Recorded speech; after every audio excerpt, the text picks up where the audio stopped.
ইজতেমা ময়দানে এই মুহূর্তে আছেন সহকর্মী আরাফাত সিদ্দিকী। এখনকার অবস্থা জানতে তার সঙ্গে যুক্ত হচ্ছি। আরাফাত সিদ্দিকী, এখন কি অবস্থা দেখছেন সেখানে জানাবেন।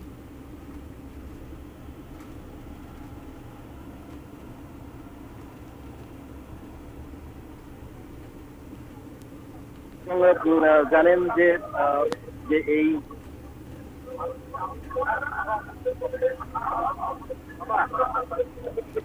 আরাফাত, এবং জি জি জি কবিতা আপনি আশা করি শুনতে পাচ্ছেন। এই মুহূর্তে টঙ্গীর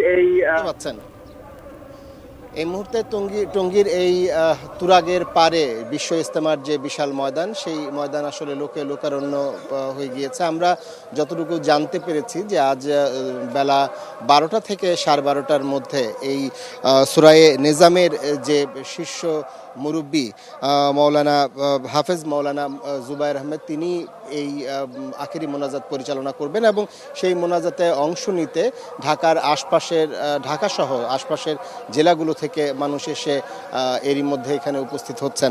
আমরা এবারের যে বিশ্ব ইজতেমা, এই প্রথম পর্বের বিশ্ব ইজতেমার যে দ্বিতীয় ধাপ, সেই দ্বিতীয় ধাপ আজকে মধ্য দিয়ে এই সূরায়ে নিজামের অর্থাৎ মৌলানা জুবায়ের অনুসারীদের যে 58তম বিশ্ব ইজতেমার শেষ হচ্ছে এবং বাংলাদেশের বিশ্ব ইজতেমার প্রথম পর্ব শেষ হচ্ছে। এরপর 14ই ফেব্রুয়ারি দ্বিতীয় পর্ব শুরু হবে, যাতে অংশ নেবেন মৌলানা সাদ অনুসারীরা। এবং এই আজকের যে ইজতেমা, এবার জানেন যে মোট 3টি পর্বে আসলে এই বিশ্ব ইজতেমা অনুষ্ঠিত হতে যাচ্ছে, যার ফলে লোক সংখ্যা কিছুটা কম আজকে সকাল থেকে আমরা দেখেছি। আগের যেমন ভোগান্তি ছিল, সেই ভোগান্তিটাও আসলে অনেকটাই কমে এসেছে। এর আগে আমরা দেখেছি যে বিভিন্ন ইজতেমার বিগত বছরগুলোতে একেবারে উত্তরার বিভিন্ন ব্লক থেকে যানবাহন চলাচল বন্ধ করে দিতে বাধ্য হয় আইনশৃঙ্খলা রক্ষাকারী বাহিনী, কিন্তু আজকে কিন্তু এই তুরাগ নদীর পার পর্যন্ত, অর্থাৎ উত্তরা 10 নম্বর সেক্টরের শেষ মাথা পর্যন্ত কিন্তু সাধারণ যে মুসল্লিরা, তারা গাড়ি নিয়ে বা তাদের যে যানবাহন, বাস, মোটরসাইকেল, রিক্সা, যেভাবে পারেন সেভাবে সেভাবেই তারা আসছেন এবং অল্প একটু হেঁটেই তারা ইজতেমার ময়দানে সেখানে প্রবেশ করতে পারছেন। একই অবস্থা এই ইজতেমা ময়দানের চারপাশে, অর্থাৎ গাজীপুরের যে টঙ্গী, তার বিভিন্ন প্রবেশ পথগুলোতে সেখানেও প্রায় একই অবস্থা রয়েছে। এই মুহূর্তে জানেন যে বয়ান চলছে এবং এই বয়ানের মধ্য দিয়ে যে মুসলিম উম্মার যে সারমর্মগুলো, বিশেষ করে নবী ও রাসূলের যে কথা, সেই কথাগুলো তুলে ধরার চেষ্টা করছেন মুরব্বীরা এবং দেশ বিদেশের মুরব্বীরা আজকে এই বয়ান তারা পরিচালনা করছেন, বয়ানে তারা অংশ নিচ্ছেন এবং সেইগুলো অনুবাদ করে দিচ্ছেন বাংলাদেশের মুরব্বীরা।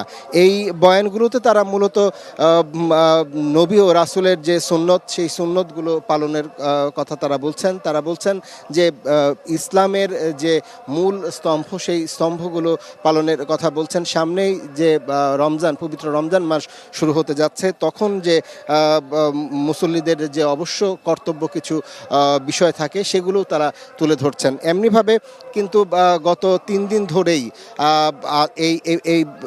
এখানে যা মুসল্লিরা আসছেন, তারা বিভিন্ন দেশের মুরব্বীদের বয়ান শুনছেন এবং তারা মুসলিম উম্মাকে কিভাবে আরও শান্তিপূর্ণভাবে এগিয়ে নেওয়া যায়, সেই চেষ্টাই তারা করছেন। তো এই ছিল আমার কাছে টঙ্গীর তুরাগ নদীর পার থেকে সবশেষ, যেটি 12টা থেকে 12:30টার মধ্যে যে আখেরি মোনাজাত অনুষ্ঠিত হবে, সেই আখেরি মোনাজাতের যে অংশটুকু আমরা সরাসরি ATN নিউজের পর্দায় আমরা সরাসরি সম্প্রচার করার উদ্যোগ নিয়েছি এবং সে একই সঙ্গে ATN নিউজের যে ডিজিটাল প্ল্যাটফর্ম, সেখানেও এই আখেরি মোনাজাতে প্রচার থাকবে, যার ফলে সারা দেশ থেকেই কিন্তু সাধারণ মানুষ এই আখেরি মোনাজাতে ATN নিউজের মাধ্যমে অংশ নিতে পারবেন। তো এই ছিল আমার কাছে তুরাগ নদীর পার থেকে সবশেষ।